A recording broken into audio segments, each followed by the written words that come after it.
तो चलिए बच्चों, आज मैं आप सबके लिए लेकर आया हूँ एक नया सब्जेक्ट।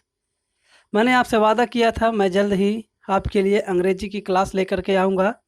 तो चलिए, ये आज मेरी पहली क्लास है अंग्रेजी की। तो बहुत से बच्चे ऐसे होते हैं जो अपने आसपास बच्चों को देख कर के सोचते हैं कि काश मैं भी अंग्रेजी में इन बच्चों की तरह होता, कि जैसे ये बच्चे ग्रामर में ट्रांसलेशन कर लेते हैं, एक्टिव पैसिव कर लेते हैं, डायरेक्ट इनडायरेक्ट कर लेते हैं, सेंटेंस चेंजिंग कर लेते हैं, और अदर जो भी सेंटेंस होते हैं हिंदी से उसको अंग्रेजी में ट्रांसलेट कर लेते हैं। तो काश मैं भी इन बच्चों की तरह हिंदी से अंग्रेजी में ट्रांसलेशन सीख जाता। बहुत से बच्चों की ऐसी उम्मीदें होती हैं, बहुत से बच्चे ऐसा चाहते हैं, लेकिन वे बच्चे मजबूर होते हैं क्योंकि उन्हें पढ़ाने वाला कोई नहीं मिल पाता, या मिल भी जाता है तो उनको अच्छे से समझ में नहीं आता। यदि ऐसे बच्चे मेरा वीडियो देख रहे हैं तो वीडियो को लाइक कर लें, सब्सक्राइब कर लें, क्योंकि मैं लगातार आपको अंग्रेजी क्लास देने वाला हूं और आपको कक्षा 9, 10, 11, 12 का संपूर्ण हल करवाऊंगा अंग्रेजी का। तो चलिए वीडियो को स्टार्ट करते हैं। और मैं आप सबसे वादा करता हूं कि यदि आप लगातार मेरा वीडियो देखते रहेंगे तो आप जल्द ही उन बच्चों की तरह हो जाएंगे जो बच्चे आपसे बहुत आगे हैं। आप एक दिन उन्हीं बच्चों को पीछे कर देंगे। तो चलिए स्टार्ट करते हैं और देखते हैं। आज पहला क्लास है, तो आज मैं पहली क्लास में आप सभी लोगों को सेंटेंस के बारे में समझाऊंगा। पहली क्लास सेंटेंस से ही स्टार्ट करता हूं, क्योंकि बहुत शुरू से स्टार्ट करूंगा तो हाई स्कूल और जो इंटर के बच्चे हैं उनके लिए कोर्स पूरा नहीं हो पाएगा, इसलिए आज मैं सेंटेंस से ही शुरू करता हूं। तो आप सब लोग जानते हैं कि सेंटेंस क्या होता है? नहीं जानते हैं तो देख लीजिए, यहाँ पर यह है आपका सेंटेंस। सेंटेंस का मतलब होता है कि शब्दों का एक ऐसा समूह जिससे एक पूर्ण भाव प्रकट होता हो। यानी कि बच्चों, शब्दों का एक ऐसा समूह होना चाहिए जिससे एक पूर्ण भाव प्रकट हो रहा हो। ऐसा नहीं है कि शब्दों का एक झुंड तो हम बना दिए लेकिन उससे कोई भाव ही नहीं निकल रहा है। तो ऐसा जो शब्दों का समूह होगा उसे हम सेंटेंस नहीं कहेंगे। सेंटेंस हम केवल उन्हीं को कहेंगे जिससे एक पूर्ण भाव प्रकट हो रहा हो। तो जैसे यहाँ पर हम आपके सामने सेंटेंस की परिभाषा लिख दे रहे हैं, आप सब लोग ध्यान से देखिएगा। सेंटेंस की परिभाषा होती है कि शब्दों का वह समूह, शब्दों का वह समूह जिससे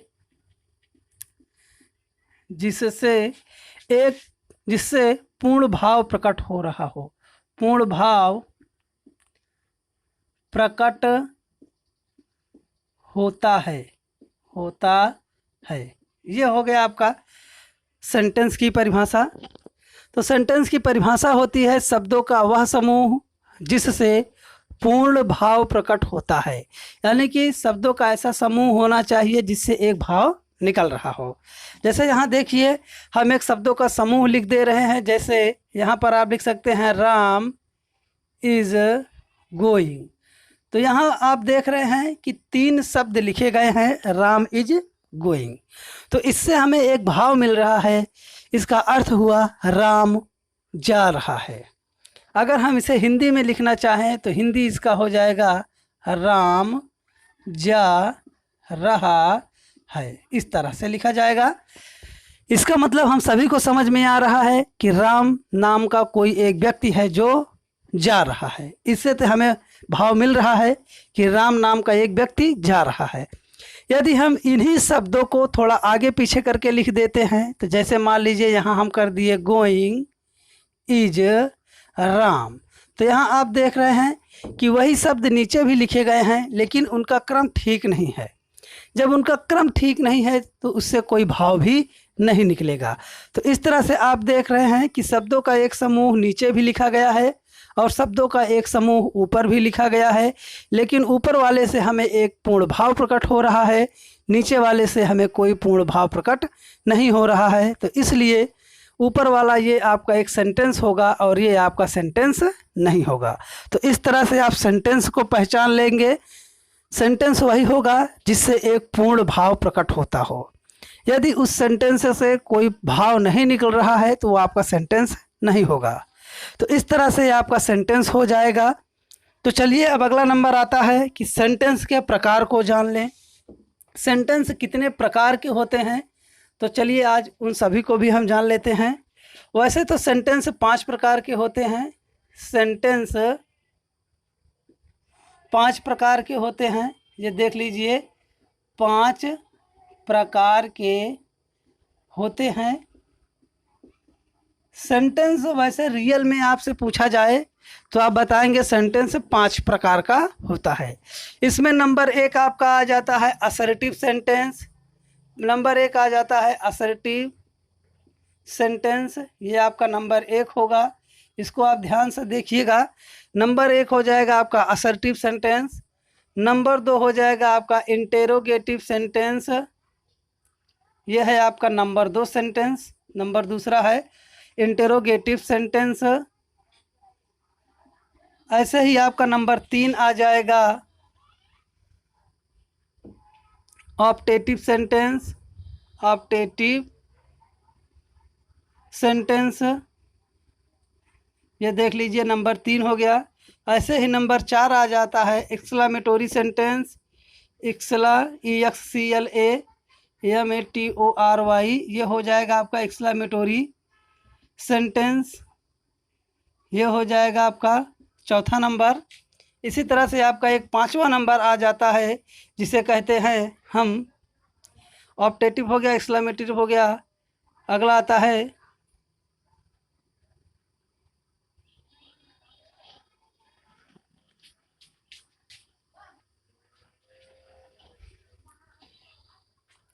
तो अगला सेंटेंस आपका आ जाता है इम्परेटिव सेंटेंस। ये हो जाएगा आपका इम्परेटिव, इम्पेराटिव, इम्पेरेटिव सेंटेंस। इस तरह से आपका हो जाएगा 5 सेंटेंस जो आपको बताए हैं। पांचों सेंटेंस यहाँ पर हम लिख दिए हैं। पहला है असर्टिव सेंटेंस, दूसरा है इंटेरोगेटिव सेंटेंस, तीसरा है ऑप्टेटिव सेंटेंस, चौथा है एक्सक्लेमेटोरी सेंटेंस और पांचवा है आपका इम्परेटिव सेंटेंस। तो इस प्रकार से ये आपका हो जाएगा 5 सेंटेंस।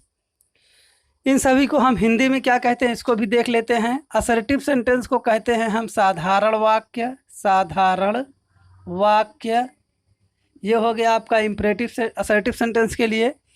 इंट्रोगेटिव सेंटेंस को कहते हैं हम प्रश्नवाचक वाक्य। प्रश्नवाचक वाक्य। ऑप्टेटिव सेंटेंस को हम कहते हैं, ये देख लीजिए आप सब लोग लाइन से सबका लिख दे रहे हैं। ये आपका हो जाएगा ऑप्टेटिव सेंटेंस इच्छा सूचक वाक्य। इच्छा सूचक वाक्य, ये हो जाएगा आपका ऑप्टेटिव के लिए। इम्परेटिव सेंटेंस को कहते हैं हम, जब का इम्परेटिव सेंटेंस आएगा, इम्परेटिव सेंटेंस को हम कहते हैं आदेश सूचक वाक्य। ये है आपका आदेश सूचक वाक्य। और हम एक्सक्लेमेटोरी सेंटेंस को कहते हैं विस्मय सूचक वाक्य। ये हो जाएगा आपका विस्मय सूचक। यहाँ आप सभी लोग देख रहे हैं पहला नंबर आपका आ चुका है असर्टिव सेंटेंस।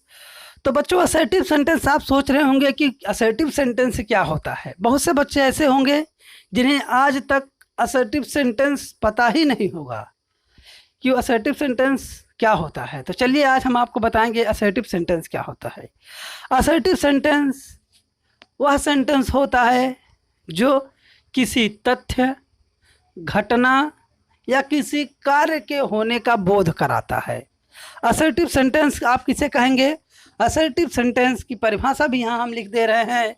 असर्टिव सेंटेंस, यहाँ देख लीजिए, असर्टिव सेंटेंस वह सेंटेंस होता है, वह सेंटेंस होता है जो किसी कार्य कॉमा घटना कॉमा तथ्य का बोध कराता है। बोध कराता है। तो ये हो जाएगा आपका असर्टिव सेंटेंस। असर्टिव सेंटेंस वह सेंटेंस होता है जो किसी कार्य, घटना या तथ्य का बोध कराता है। यानी कि असर्टिव सेंटेंस में आपको कोई घटना दी जाएगी, कोई तथ्य दिया जाएगा या फिर किसी कार्य का होना स्वीकार किया जाएगा। यदि आपको इस प्रकार के सेंटेंस मिल रहे हैं तो आप उसे समझ जाइएगा कि यह एक असर्टिव सेंटेंस है। तो चलिए यहाँ पर हम आपको एक सेंटेंस लिख कर दिखा रहे हैं। जैसे यहाँ लिखा है राम जाता है, तो ये आपका सेंटेंस क्या है? एक असर्टिव सेंटेंस है। इसमें स्वीकार किया जा रहा है कि राम जो है वह जाता है। इस तरह का सेंटेंस जो होगा वो असर्टिव सेंटेंस होगा, क्योंकि इसमें कार्य को स्वीकार किया जा रहा है कि राम जाता है। जैसे आपको इस तरह से सेंटेंस दिख जाए तो आप समझ जाइएगा कि ये असर्टिव सेंटेंस है। अब यहाँ बात आती है कि असर्टिव सेंटेंस कितने प्रकार के होते हैं। तो ये आपके असर्टिव सेंटेंस जो होते हैं वो 2 प्रकार के होते हैं। असर्टिव सेंटेंस 2 प्रकार के होते हैं। यहाँ देख लीजिए आप, असर्टिव सेंटेंस 2 प्रकार के होते हैं। 2 प्रकार के होते हैं। ये जो असर्टिव सेंटेंस होते हैं ये मुख्यतः 2 प्रकार के होते हैं। इसमें नंबर 1 आता है अफर्मेटिव सेंटेंस, AFFERMATIVE,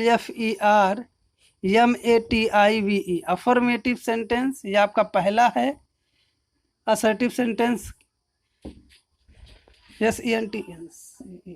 ये हो गया आपका पहला अफर्मेटिव सेंटेंस। और दूसरा सेंटेंस होता है आपका निगेटिव सेंटेंस। तो ये आपका हो गया निगेटिव सेंटेंस। तो आप यहाँ देख चुके हैं कि असर्टिव सेंटेंस मुख्यतः 2 प्रकार के होते हैं। नंबर 1 है आपका अफर्मेटिव सेंटेंस और नंबर दूसरा है आपका निगेटिव सेंटेंस। तो चलिए हम देखते हैं पहले कि अफर्मेटिव सेंटेंस क्या होता है, क्योंकि बच्चों मैं आपको चाहता हूँ कि आप पूरा एक तरफ से सीख जाएं, आपको कोई कहीं पर से भी फंसा ना पाए। क्योंकि बहुत से बच्चे ऐसे होते हैं वो पूछ लेते हैं कि क्या आप अफर्मेटिव सेंटेंस जानते हैं, क्या आप निगेटिव सेंटेंस जानते हैं, अफर्मेटिव सेंटेंस का स्ट्रक्चर क्या होता है इसको आप बताइए। इस तरह से आपको फंसाएंगे बच्चे। तो मैं इसलिए आपको विस्तार से पढ़ा रहा हूँ जिससे आप किसी भी प्रश्न का जवाब देने में थोड़ा भी हिचकिचाए ना, क्योंकि आप मेरे शिष्य हैं और मेरे शिष्य कभी भी किसी भी प्रकार के प्रश्न को कभी भी इग्नोर नहीं करते हैं। वे सदा सभी प्रकार के प्रश्नों का उत्तर देने के लिए सक्षम होते हैं। इसलिए मैं चाहता हूं कि जो भी मेरा वीडियो देखे वह भी प्रत्येक प्रकार के प्रश्न को समझ करके उसका उत्तर देने के लिए सक्षम हो। तो चलिए यहाँ पर आप देख लिए हैं कि असर्टिव सेंटेंस 2 प्रकार का होता है। आपका नंबर 1 आता है अफर्मेटिव सेंटेंस और नंबर दूसरा है आपका निगेटिव सेंटेंस। तो चलिए देखते हैं अफर्मेटिव सेंटेंस किसे कहते हैं। देखते हैं पहले अफर्मेटिव सेंटेंस क्या होता है। तो हमने आपको पहले ही बताया था कि जो असर्टिव सेंटेंस है वो 2 प्रकार का होता है। पहला है आपका अफर्मेटिव सेंटेंस, ये हो जाएगा अफर्मेटिव सेंटेंस। तो अफर्मेटिव सेंटेंस किसे कहते हैं, चलिए पहले उसे जान लेते हैं। अफर्मेटिव सेंटेंस वह सेंटेंस होता है, वह सेंटेंस यानी कि वह वाक्य जिसमें किसी कार्य का होना स्वीकार किया जाता है, किसी कार्य का होना स्वीकार किया जाता है, स्वीकार किया जाता है। ये देख लीजिए आप यहाँ पर अफर्मेटिव सेंटेंस किसे कहते हैं। जब आपसे पूछा जाए कि अफर्मेटिव सेंटेंस की परिभाषा बताइए तो आप बताएंगे कि वह वाक्य जिसमें किसी कार्य का होना स्वीकार किया जाता है अफर्मेटिव सेंटेंस कहलाता है। अब बात आती है इसका स्ट्रक्चर। स्ट्रक्चर का मतलब होता है कि आप कैसे अफर्मेटिव सेंटेंस का अनुवाद अंग्रेजी में करेंगे, क्योंकि आपको जो सेंटेंस दिया जाएगा वो आपका हिंदी में होगा। तो पहले आपको उसका सेंटेंस समझना है कि ये किस प्रकार का सेंटेंस है, अफर्मेटिव है कि नेगेटिव है, ऑप्टेटिव है, एक्सक्लेमेटोरिव है। जब तक आप सेंटेंस नहीं पहचान सकते हैं तब तक आप उसका अंग्रेजी अनुवाद नहीं कर सकते। तो चलिए आज आपको सबसे पहले बता ही दिए हैं कि अफर्मेटिव सेंटेंस कैसे पहचानेंगे। जिसमें किसी कार्य का होना स्वीकार किया जाएगा वो आपका अफर्मेटिव सेंटेंस होता है। अब बात आती है स्ट्रक्चर की, तो यहाँ पर आप लिख दीजिए स्ट्रक्चर। ये देख लीजिए यह है आपका स्ट्रक्चर। तो स्ट्रक्चर में सबसे पहले आप सब्जेक्ट लिखेंगे, सब्जेक्ट माने होता है आपका कर्ता, सब्जेक्ट का मतलब होता है कर्ता। तो चलिए सब्जेक्ट के बारे में भी आपको बता देते हैं। वाक्य में जो कार्य को करने वाला होगा वही आपका सब्जेक्ट होगा। वाक्य में जो कार्य को करने वाला होता है वही आपका सब्जेक्ट होता है। तो जैसे यहाँ आप देख लीजिए कि मोहन स्कूल जाता है। तो इस सेंटेंस में आप देख रहे हैं कि स्कूल जाने का काम कौन कर रहा है। तो यहाँ पर आप देखिए तो लिखा है मोहन कर रहा है, यानी कि मोहन स्कूल जाता है। तो यहाँ मोहन के बारे में बात की जा रही है कि मोहन स्कूल जाता है। तो जिसके बारे में बात की जाएगी वही आपका सब्जेक्ट होगा। तो यहाँ किसके बारे में बात की जा रही है? मोहन के बारे में, क्योंकि मोहन स्कूल जाता है। तो ये जो मोहन है आपका, यही आपका सब्जेक्ट है। तो ये मोहन आपका हो जाएगा सब्जेक्ट। सब्जेक्ट के बाद में लिखी जाती है हेल्पिंग वर्ब। ये आपका लिखा जाएगा हेल्पिंग वर्ब। हेल्पिंग वर्ब का मतलब होता है सहायक क्रिया। सहायक क्रिया जो टेंस होगा उसी के अनुरूप ही उसकी सहायक क्रिया होती है। तो चलिए इसको हम आगे बताएंगे सहायक क्रिया के बारे में। हेल्पिंग वर्ब के बाद में आप लिखते हैं वर्ब। वर्ब का मतलब होता है क्रिया। वर्ब का मतलब होता है क्रिया। क्रिया का मतलब जो काम किया जा रहा है। जो काम किया जा रहा होता है वही आपकी क्रिया है। तो यहाँ देख रहे हैं मोहन स्कूल जाता है। तो इसमें कौन सा काम किया जा रहा है? तो आप देख रहे हैं कि जाने का काम किया जा रहा है। तो ये जो जाता है आपका, ये जो है आपका जाता है, ये आपका हो जाएगा वर्ब। तो यहाँ आपको मिल गया है वर्ब भी, और ये हो गया आपका सब्जेक्ट। तो आप अच्छे से समझ गए होंगे कि सब्जेक्ट कहाँ पर होता है, उसको कैसे पहचानेंगे, और वर्ब कहाँ पर होता है, हम वर्ब को कैसे पहचानेंगे। वर्ब का मतलब होता है क्रिया। वाक्य में जो काम हो रहा होगा वही आपका वर्ब है। इसमें जैसे मोहन स्कूल जाता है तो यहाँ पर जाना आपका वर्ब हो गया। इसी तरह से जैसे कह सकते हैं कि हम आम खाते हैं, तो यहाँ खाने का काम हो रहा है। तो इस तरह से आपका वर्ब हो जाएगा खाना। जैसे सीता सोती है, जैसे सीता सोती है, तो यहाँ आप देख रहे हैं कि सीता सोती है, सोती है। तो ये आपका सीता हो गया सब्जेक्ट, क्योंकि सीता के बारे में बात की जा रही है। और सोती है यानी कि कौन सा काम कर रही है, सोने का। तो ये आपका सोती है हो जाएगा वर्ब। तो इस तरह से आप सब्जेक्ट पहचान लेंगे और वर्ब भी पहचान लेंगे। अब वर्ब के बाद में आ जाता है आपका ऑब्जेक्ट। ऑब्जेक्ट को हम कहते हैं कर्म। कर्म का मतलब है कि सब्जेक्ट के द्वारा जो काम किया जा रहा हो, सब्जेक्ट जिस काम के लिए जा रहा हो, किस काम के लिए जा रहा है, स्कूल जाने के लिए। तो ये आपका स्कूल जो है ये हो जाएगा ऑब्जेक्ट। तो ये स्कूल हो जाएगा आपका ऑब्जेक्ट। तो इस तरह से आप देख लिए कि सब्जेक्ट भी मिल गया, वर्ब भी मिल गया और आपको ऑब्जेक्ट भी मिल गया। ऐसे ही आप सेंटेंस में इन तीनों चीज़ों को यदि पहचान लेते हैं तो आपको अंग्रेजी में ट्रांसलेट करने से कोई नहीं रोक सकता है। यही सबसे मेन प्रॉब्लम होती है कि बच्चे सब्जेक्ट को नहीं पहचान पाते, वर्ब नहीं पहचान पाते और ऑब्जेक्ट नहीं पहचान पाते हैं। तो सबसे बच्चों की सबसे मेन प्रॉब्लम जो है, मैं आज उस मेन प्रॉब्लम को भी सॉल्व कर दे रहा हूँ। आप समझ जाइएगा, जिसके बारे में कोई बात की जा रही होगी वो आपका सब्जेक्ट होगा। और सब्जेक्ट के द्वारा जो काम किया जा रहा होगा, जैसे खाने का, पीने का, सोने का, टहलने का, रोने का, नहाने का, धोने का, तो ये सब जो क्रियाएं होती हैं जो मनुष्य काम करता है उसी को वर्ब कहते हैं। जैसे आप साइकिल चला रहे हैं तो साइकिल चलाना वर्ब हो गया। जैसे आप पानी पी रहे हैं तो पीना आपका वर्ब हो गया। जैसे आप पंखा चला रहे हैं तो पंखा चलाना आपका वर्ब हो गया। तो इस तरह से सब्जेक्ट जो काम करेगा वही आपका वर्ब होगा। तो आप समझ गए होंगे कि अफर्मेटिव सेंटेंस क्या होता है और अफर्मेटिव सेंटेंस का स्ट्रक्चर क्या होता है, उसमें सब्जेक्ट क्या होता है, वर्ब क्या होता है और ऑब्जेक्ट क्या होता है। इतना आपको तो समझ में आ ही गया होगा। तो चलिए अब नेक्स्ट सेंटेंस के पास हम अब सीखेंगे निगेटिव सेंटेंस। अभी आप इसके पहले अफर्मेटिव सेंटेंस के बारे में संपूर्ण जानकारी प्राप्त कर चुके हैं। तो चलिए अब निगेटिव सेंटेंस के बारे में भी हम संपूर्ण जानकारी प्राप्त करते हैं। तो निगेटिव सेंटेंस आप सभी लोग नहीं जानते होंगे कि निगेटिव सेंटेंस होता क्या है। बहुत से बच्चे ऐसे हैं जिन्हें आज तक निगेटिव सेंटेंस के बारे में पता ही नहीं चला होगा कि निगेटिव सेंटेंस भी कुछ होता है, तो चलिए आज आपको मेरे माध्यम से पता चल जाएगा कि निगेटिव सेंटेंस क्या होता है। तो निगेटिव सेंटेंस आप कैसे पहचानेंगे? तो निगेटिव सेंटेंस की पहले परिभाषा देखते हैं हम कि जिस वाक्य में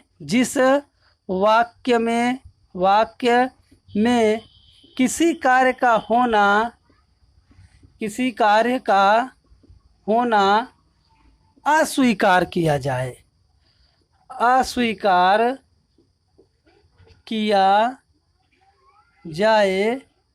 उसे निगेटिव सेंटेंस कहते हैं। ये आपका हो गया निगेटिव सेंटेंस की परिभाषा, निगेटिव सेंटेंस कहते हैं। तो ये देख लीजिए आप, निगेटिव सेंटेंस की परिभाषा भी यहाँ हम बोर्ड में लिख दिए हैं। मैं आप सबको लिख के इसलिए बता रहा हूँ जिससे आपको याद हो जाए। मेरे पढ़ाने का एक ही मकसद है कि बच्चों को अधिक से अधिक समझाना और अधिक से अधिक उन्हें याद दिलाना, इसीलिए मैं यहाँ पर लिख रहा हूँ। अन्यथा मैं पहले से लिख करके भी वीडियो बना सकता हूँ, पहले से नहीं लिख रहा हूँ जिससे आपको समझने में थोड़ी दिक्कत हो जाएगी, पहले से लिख दूंगा तो। अब यहाँ आप देख रहे हैं निगेटिव सेंटेंस। तो निगेटिव सेंटेंस किसे कहेंगे? आपसे पूछा भी जा सकता है कि निगेटिव सेंटेंस किसे कहते हैं, तो आप बताएंगे कि जिस वाक्य में किसी कार्य का होना अस्वीकार किया जाता है उसे हम निगेटिव सेंटेंस कहते हैं। अस्वीकार का मतलब है कि वो मना कर देता है। जैसे आप कहेंगे कि जैसे आप कह दीजिए कि मैं स्कूल नहीं जाता हूँ, इसका मतलब देखिए यहाँ पर नहीं आ रहा है, वो मना कर रहा है, ये जानकारी दे रहा है कि वह स्कूल नहीं जाता है। जैसे मैं स्कूल नहीं जाता हूँ, इसमें नहीं आ रहा है, तो ये आपका निगेटिव सेंटेंस हो जाएगा। जैसे यहाँ पर देख लीजिए कि वे फुटबॉल नहीं खेलते हैं, फुटबॉल नहीं खेलते हैं। तो यहाँ पर आपको दिख रहा होगा कि सेंटेंस में कह रहा है वे फुटबॉल नहीं खेलते हैं, यानी कि फुटबॉल खेलने के लिए वो कह रहा है कि नहीं खेलता है। तो जिस सेंटेंस में आपको नहीं दिख जाए वो समझ जाइएगा कि निगेटिव सेंटेंस है। और निगेटिव सेंटेंस में एक पहचान होती है कि उसमें नहीं ज़रूर होगा। जिस सेंटेंस में आपको नहीं दिख जाए उसको समझ जाइएगा कि ये निगेटिव सेंटेंस है। तो यहाँ देख रहे हैं नहीं लिखा हुआ है, तो ये आपका निगेटिव सेंटेंस है। जैसे हम गाना नहीं गाते हैं, इसमें भी नहीं आ गया, तो ये भी निगेटिव सेंटेंस हो जाएगा। मैं क्रिकेट नहीं खेलता हूँ, इसमें भी नहीं आ रहा है, तो ये भी आपका निगेटिव सेंटेंस होगा। जैसे मैं गाना नहीं गाता हूँ, मैं खाना नहीं खाता हूँ, मैं आम नहीं देखता हूँ। इस तरह से जिसमें भी नहीं आए, जिस सेंटेंस में आपको नहीं दिख जाए वो आपका निगेटिव सेंटेंस होगा। तो चलिए निगेटिव सेंटेंस का स्ट्रक्चर देख लेते हैं कि यदि आपके सामने निगेटिव सेंटेंस आ जाए तो उसका ट्रांसलेशन आप अंग्रेजी में कैसे करेंगे। तो निगेटिव सेंटेंस का ट्रांसलेट करने के लिए सबसे पहले सब्जेक्ट लिखा जाता है। इसके बारे में हमने आपको पूरी जानकारी दी है सब्जेक्ट के बारे में। सब्जेक्ट के बाद में लिखा जाता है हेल्पिंग वर्ब। हेल्पिंग वर्ब वो टेंस के अनुरूप होगी, जैसे आपका टेंस होगा उसी टेंस की हेल्पिंग वर्ब लगाई जाएगी। उसके बाद में आप लिखेंगे नॉट। उसके बाद में आप लिखते हैं वर्ब, इसके बारे में भी आपको पूरी जानकारी दिए हैं। उसके बाद में आप लिख देंगे ऑब्जेक्ट। इस तरह से आपका स्ट्रक्चर हो जाएगा। जब भी आपको निगेटिव सेंटेंस दिखे तो निगेटिव सेंटेंस में सबसे पहले आप सब्जेक्ट को लिखेंगे। सब्जेक्ट के बाद आप सहायक क्रिया लगाएंगे जिसे हेल्पिंग वर्ब कहते हैं। उसके बाद में आप नॉट लगाएंगे। उसके बाद में आप वर्ब लगाएंगे। वर्ब के बाद में आप ऑब्जेक्ट लगा दीजिए और निगेटिव सेंटेंस का ट्रांसलेशन हो जाएगा। तो इस तरह से आप देख लिए निगेटिव सेंटेंस। अब चलते हैं दूसरे सेंटेंस के पास जिसका नाम है इंट्रोगेटिव सेंटेंस। तो इंट्रोगेटिव सेंटेंस के बारे में हम पूरी जानकारी लेंगे और इंट्रोगेटिव सेंटेंस का भी स्ट्रक्चर देखेंगे कि उसका स्ट्रक्चर कैसे होता है। तो चलिए इंट्रोगेटिव सेंटेंस को देखते हैं हम। तो चलिए बच्चों, आपके सामने यहाँ पर इंट्रोगेटिव सेंटेंस बताने चल रहा हूँ। तो आप सोच रहे होंगे कि इंट्रोगेटिव सेंटेंस होता क्या है। आप सुने होंगे कभी कभी बहुत से बच्चे ऐसा बोल देते हैं कि इंट्रोगेटिव सेंटेंस है। तो आप सोच रहे होंगे कि ये इंट्रोगेटिव सेंटेंस क्या होता है। तो पहले आपको इंट्रोगेटिव सेंटेंस के बारे में पूरी जानकारी दे देता हूँ। इंट्रोगेटिव सेंटेंस वह सेंटेंस होता है जिसमें प्रश्नवाचक शब्द होते हैं। ऐसा सेंटेंस जिसमें कोई प्रश्नवाचक शब्द होगा उसे हम इंट्रोगेटिव सेंटेंस कहते हैं। कोई भी सेंटेंस हो यदि उसमें कोई प्रश्नवाचक शब्द मिल जाए आपको तो समझ जाइए कि वह इंट्रोगेटिव सेंटेंस है। तो चलिए इंट्रोगेटिव सेंटेंस की परिभाषा देख लेते हैं हम। इंट्रोगेटिव सेंटेंस की परिभाषा होती है जिस वाक्य में प्रश्न का बोध होता है, प्रश्न का बोध होता है, बोध का मतलब होता है जानकारी, प्रश्न का बोध होता है उसे इंट्रोगेटिव सेंटेंस कहते हैं। प्रश्न का बोध होता है उसे इंटेरोगेटिव सेंटेंस कहते हैं, सेंटेंस कहते हैं। तो यहाँ आप देख रहे हैं कि इंट्रोगेटिव सेंटेंस की परिभाषा भी हम लिख दिए हैं कि जिस वाक्य में प्रश्न का बोध होता है उसे इंटरोगेटिव सेंटेंस कहते हैं। प्रश्न का मतलब है कि कोई भी प्रश्न किया जाए, प्रश्नवाचक शब्द आपको सुनकर बड़ी हैरानी होगी कि ये प्रश्नवाचक शब्द क्या होता है। तो चलिए सबसे पहले आपको हम प्रश्नवाचक शब्द के बारे में जानकारी दे देते हैं। प्रश्नवाचक शब्द, प्रश्नवाचक शब्द में आता है आपका क्या, कब, कहाँ, कैसे, कौन, कितना, किसने, किसे, etc इत्यादि। इस तरह के जो भी शब्द होते हैं इन शब्दों को प्रश्नवाचक शब्द कहा जाता है। यदि आपको किसी वाक्य में ये शब्द दिख जाए तो समझ जाइएगा कि यह इंट्रोगेटिव सेंटेंस है। यह शब्द आपको कभी आरंभ में दिख सकते हैं या कभी बीच में दिख सकते हैं। तो इसी आधार पर इंट्रोगेटिव सेंटेंस को भी दो भागों में बांटा गया है। ये इंट्रोगेटिव सेंटेंस आपका जो है ये दो भाग में होता है। यहाँ देख लीजिए इंटेरोगेटिव सेंटेंस जो है आपका दो प्रकार का होता है। इंट्रोगेटिव सेंटेंस आपका दो प्रकार का होता है। यहाँ देख लीजिए हम दोनों प्रकार को ग्राफ के लिए समझा देते हैं आपको। ये इंट्रोगेटिव आपका दो प्रकार का होता है। नंबर एक होता है आपका यस और no type question word, yes और no type question word, QUESTION question word. ये आपका पहला है यस और नो टाइप क्वेश्चन वर्ड। और दूसरा आपका आ जाता है WS type question word, WS type question word. ये आपका दूसरा है। पहला है आपका यस और नो टाइप क्वेश्चन वर्ड और दूसरा है आपका WS टाइप क्वेश्चन वर्ड। तो चलिए बच्चों हम आपको सबसे पहले जानकारी देंगे यस और नो टाइप क्वेश्चन वर्ड के बारे में। हम आपसे वादा किए हैं कि आपको विस्तार से पढ़ाएंगे, इसीलिए मैं विस्तार से बता रहा हूं। अन्यथा ऐसे ऊपर ऊपर सब की तरह बता देता, जिस तरह से आपको अनेक लोग बताए होंगे, बहुत से बच्चे आपको बताए होंगे, बहुत से अध्यापक भी आपको बताए होंगे, लेकिन वो ऊपर ऊपर बता देते हैं, डीपली बहुत कम ही बताते हैं। इसलिए मैं आपको आज डीपली बताऊँगा। जैसे आप देख रहे हैं यस और नो टाइप क्वेश्चन वर्ड और आपका है दूसरा WS टाइप क्वेश्चन वर्ड। तो चलिए सबसे पहले हम यस और नो टाइप को देख लेते हैं। यस और नो में क्या होता है कि जिस वाक्य में, यहाँ हम परिभाषा भी उसको लिख दे रहे हैं, जिस वाक्य में प्रश्नवाचक शब्द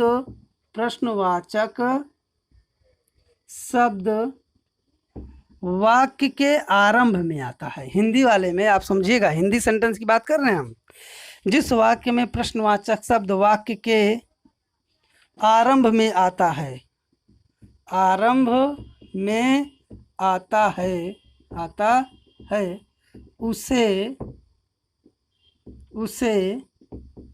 यस और नो टाइप क्वेश्चन वर्ड कहते हैं। यस और नो टाइप क्वेश्चन वर्ड कहते हैं। यहाँ लिख दे रहे हैं हम क्वेश्चन वर्ड कहते हैं। ये हो गया आपका यस और नो का। यस और नो में क्या होता है कि जो प्रश्नवाचक शब्द होंगे, ये प्रश्नवाचक शब्द ये शुरुआत में ही आ जाएंगे। शुरुआत में का मतलब है जैसे ही आप सेंटेंस शुरू करेंगे सबसे पहले आपको ये प्रश्नवाचक शब्द ही दिखेंगे। तो इस तरह से जब आपको दिख जाए तो समझ जाइएगा कि यह यस और नो टाइप का क्वेश्चन वर्ड है। जैसे आपसे कह दें क्या मोहन खाना खाता है, तो आपसे यहाँ हम कह रहे हैं कि क्या मोहन खाना खाता है। तो जब हम इस सेंटेंस को बोल रहे हैं तो आप देख रहे हैं कि क्या शब्द जो है वो पहले ही आ जा रहा है। जब क्या शब्द पहले ही होगा, सेंटेंस से आरंभ में ही होगा, तो उसे हम यस और नो टाइप क्वेश्चन वर्ड कहते हैं। जब भी आपको प्रश्नवाचक शब्द वाक्य के आरंभ में ही दिखे, जैसे यहाँ पर मैं लिख दे रहा हूँ, यहाँ पर आप देख लीजिएगा, क्या मोहन खाना खाता है। तो यहाँ पर देख रहे हैं आप, दिया गया है क्या मोहन खाना खाता है। तो क्या जो ये प्रश्नवाचक वाक्य था वो पहले ही आ चुका है। तो इस तरह से जब शुरुआत में ही प्रश्नवाचक शब्द आ जाएगा तो आप समझ जाएंगे कि यह यस। तो चलिए बच्चों, मैं आप सबको आज बताऊंगा यस और नो टाइप इंट्रोगेटिव सेंटेंस। तो चलिए यहाँ पर हम लिख दे रहे हैं यस और नो इंट्रोगेटिव सेंटेंस। ये हो जाएगा आपका यस और नो इंट्रोगेटिव सेंटेंस। तो यस और नो इंट्रोगेटिव सेंटेंस का सबसे पहले आप स्ट्रक्चर देख लीजिए। परिभाषा तो हम आपको बता ही चुके हैं कि जिस वाक्य में प्रश्नवाचक शब्द वाक्य के आरंभ में ही रहेगा उसे हम यस और नो टाइप क्वेश्चन वर्ड कहते हैं या यस और नो टाइप इंट्रोगेटिव सेंटेंस कहते हैं। इसका आप स्ट्रक्चर देख लीजिए। तो ये है आपका स्ट्रक्चर। तो यहाँ पर स्ट्रक्चर आप देखेंगे तो आपको मिलेगा कि इसका स्ट्रक्चर किस तरह से होता है।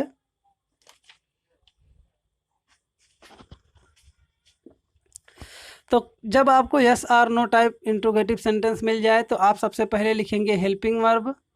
सबसे पहले इसमें लिखा जाता है आपका हेल्पिंग वर्ब। उसके बाद में लिखा जाएगा आपका सब्जेक्ट।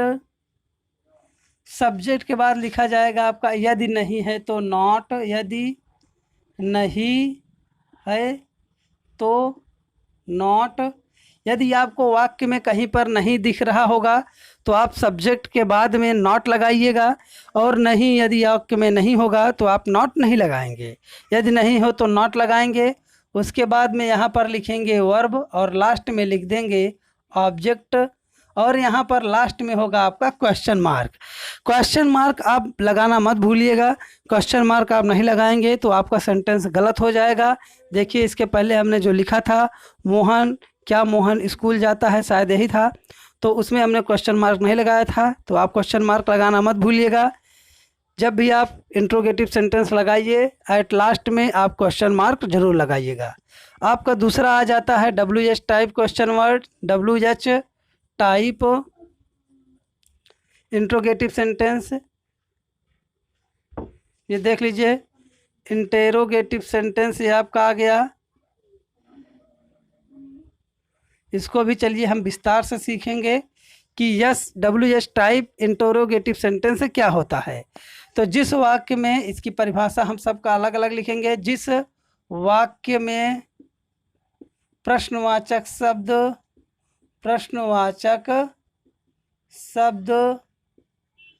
वाक्य के बीच में आता है, वाक्य के बीच में आता है, उसे हम WH टाइप इंटेरोगेटिव सेंटेंस कहते हैं।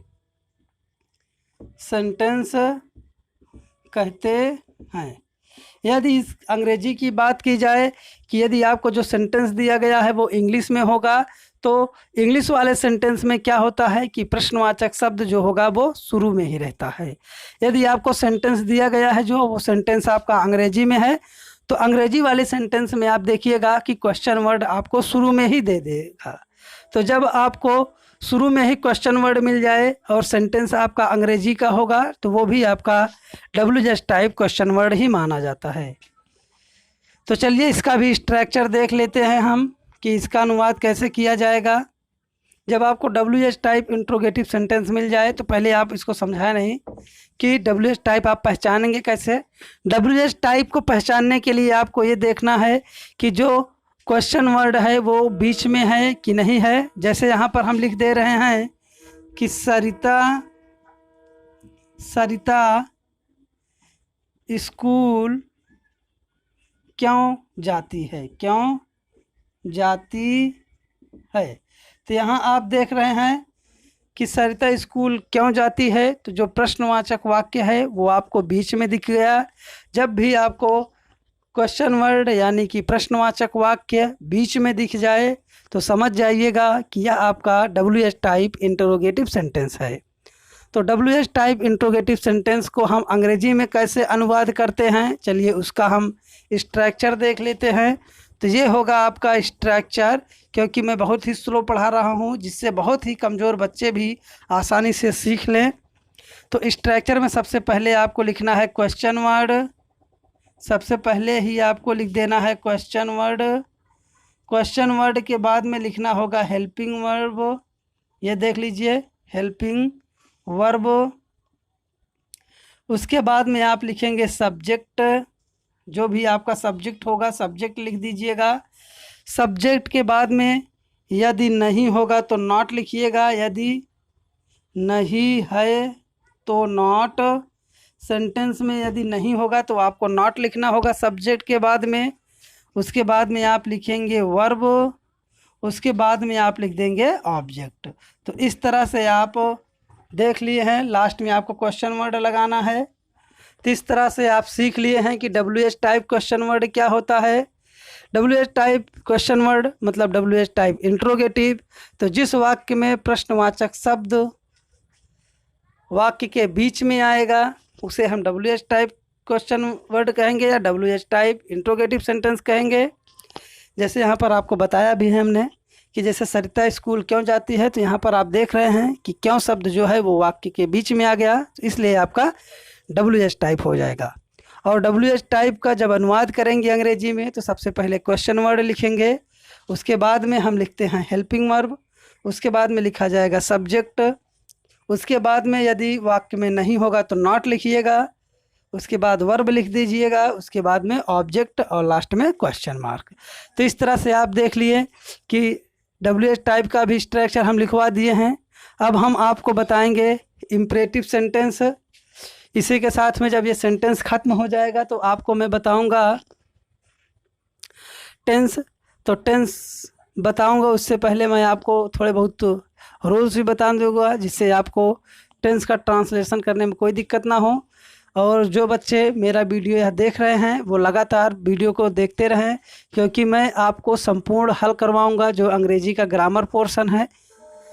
ग्रामर पोर्शन ख़त्म होने के बाद मैं आपको इंग्लिश रीडिंग का भी जो भी स्टोरीज़ होंगी, जो भी प्रोज पोएट्री सप्लीमेंट्री के जो भी पाठ होंगे मैं उन सभी पाठों को भी पढ़ा दूंगा।